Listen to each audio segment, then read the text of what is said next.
Bismillahirrahmanirrahim. Assalamu alaikum and welcome to the first lecture of our third chapter, Input and Output Functions. इससे पहले हम लोग input और output devices को पढ़ चुके हैं 9th क्लास के अंदर। इनपुट डिवाइसेस ऐसी डिवाइसेस थी जो कि इस्तेमाल की जाती थी कंप्यूटर के अंदर किसी किस्म का डाटा वगैरह एंटर करने के लिए, जबकि आउटपुट डिवाइसेस कंप्यूटर से किसी किस्म की इंफॉर्मेशन और रिजल्ट्स लेने के लिए आउटपुट डिवाइसेस इस्तेमाल की जाती थी। लाइक स्क्रीन है आपके पास जो कि एलईडी जिसको आप कहते हैं, या मॉनिटर है या लैपटॉप स्क्रीन है, और इसके अलावा स्पीकर्स हैं, ठीक है, प्रिंटर है, तो ये आउटपुट डिवाइसेस थी। अब हम बात कर रहे हैं क्योंकि प्रोग्रामिंग की, तो प्रोग्रामिंग के दौरान वो ऐसे कौन से फंक्शंस हैं जिसके थ्रू हम लोग अपना डाटा एक प्रोग्राम के अंदर एंटर कर सकते हैं, और ऐसे कौन से फंक्शंस हैं जिसके थ्रू हम लोग यूज़र तक रिजल्ट्स, जो कोई भी उस प्रोग्राम को इस्तेमाल कर रहा है, सॉफ्टवेयर को इस्तेमाल कर रहा है जो हम बना रहे हैं, तो उस तक अगर हमने किसी किस्म की इंफॉर्मेशन या रिजल्ट्स देने हैं तो वो किस तरीके से दिए जा सकते हैं, इनको बिगिनर्स लेवल के ऊपर हम अपने आज के चैप्टर के अंदर डिस्कस करेंगे। तो सबसे पहले आ जाते हैं हमारे पास आउटपुट फंक्शंस। तो आउटपुट फंक्शन से मुराद ऐसे फंक्शंस हैं जो कि इस्तेमाल किए जाते हैं किसी किस्म की इंफॉर्मेशन स्क्रीन के ऊपर या प्रिंटर के थ्रू प्रिंट करवाने के लिए। सी लैंग्वेज के अंदर हमारे पास जो फंक्शन आउटपुट के लिए इस्तेमाल किया जाता है, and this is one of the most popular and most useful functions of C language, that is print F. Print और F, there is no space between it.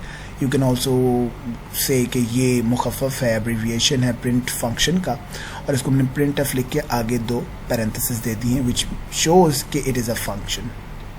अब हम देखते हैं कि इसका लिखने का तरीक़ाकार क्या है, जिसको हम सिंटैक्स कहते हैं, और इसको कैसे इस्तेमाल किया जाता है, वो चीज़ें हम इसमें देखते हैं। तो प्रिंट एफ के अंदर जो पैरेंथेसिस दी गई हैं, इन पैरेंथेसिस के अंदर हमारे पास कंट्रोल स्ट्रिंग आती है और लिस्ट ऑफ आर्ग्यूमेंट्स आते हैं।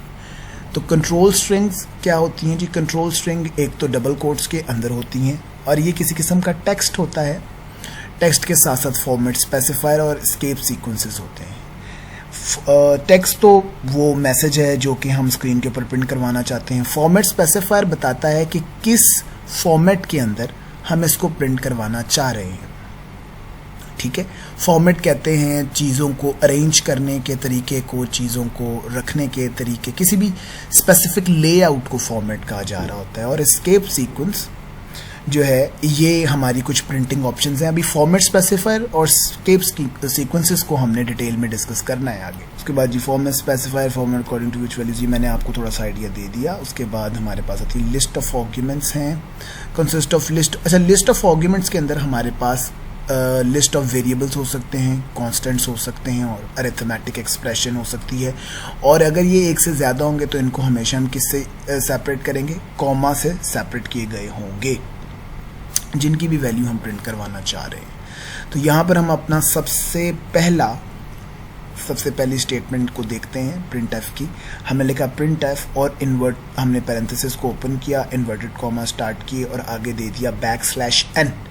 जो कोई भी हमारे पास \/ के साथ दिया जाएगा, ये हमेशा और हमेशा कंसिडर किया जाएगा कि ये एक एस्केप सीक्वेंस है, ठीक है। उसके बाद हमने कुछ टेक्स्ट लिखा जो कि हमारा मैसेज है, the value of A is.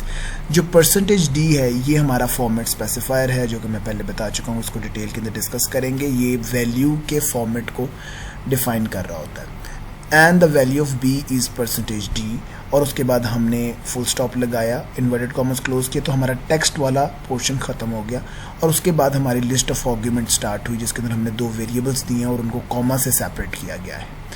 तो जो फर्स्ट वेरिएबल है उसकी वैल्यू प्रिंट करती जाएगी फर्स्ट फॉर्मेट स्पेसिफायर की जगह, और जो सेकंड वेरिएबल है उसकी वैल्यू प्रिंट करती जाएगी सेकंड फॉर्मेट स्पेसिफायर की जगह। यहाँ पर ए और बी की वैल्यूज आ जाएंगी, पर ए की और बी की वैल्यू क्या है? तो अभी फिल वक्त इसको अंडरस्टैंड करने के लिए हम अज्यूम कर लेते हैं कि ए की वैल्यू 3 है और बी की वैल्यू 3 है। वो वैल्यूज़ कैसे दी जाती हैं, कैसे इनको मिलेंगी, वो इंशाल्लाह हम अपने कमिंग लेक्चर्स के अंदर डिस्कस करेंगे। जब मैं ए और बी की वैल्यूज़ 3 और 4 ले लेते हैं, तो उसके बाद जो हमारा स्क्रीन के ऊपर मैसेज प्रिंट होगा वो ये होगा, जो इन्वर्टेड कॉमास के फौरन बाद ये एस्केप सीक्वेंस, इसका क्या मतलब है?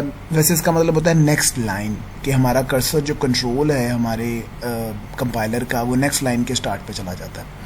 तो इसने लाइन के शुरू में से प्रिंट करना शुरू करेगा message, the value of A is, ये सारा एज इट इज़ प्रिंट हो जाएगा।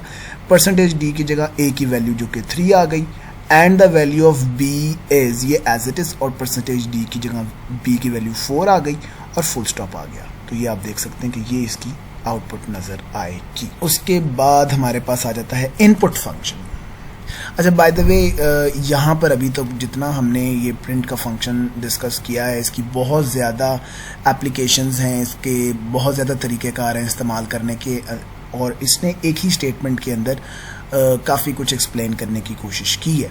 तो हम जैसे जैसे आगे अपनी प्रोग्रामिंग को सीखते जाएंगे, you will also learn how to use this print F statement in an expert way. ठीक है जी।